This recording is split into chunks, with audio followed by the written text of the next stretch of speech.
ভারতের দক্ষিণাঞ্চলীয় কেরালা রাজ্যে প্রাইমারি অ্যামিবিক মেনিনগো এনসেফালাইটিস অর্থাৎ পিএএম রোগে অন্তত ১৯ জনের মৃত্যু হয়েছে।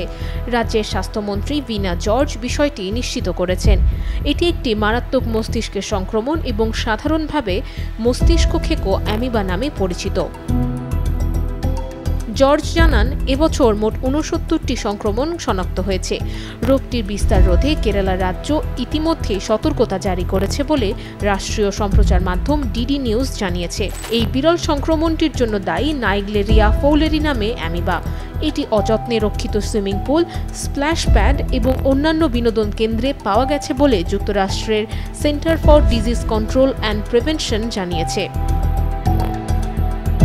সিডিসির তথ্য মতে এই রোগটি মানুষের মস্তিষ্কে সংক্রমণ ঘটিয়ে মস্তিষ্কের টিস্যু ধ্বংস করতে সক্ষম বলে সাধারণভাবে এটিকে মস্তিষ্ক খেকো অ্যামিবা বলা হয়।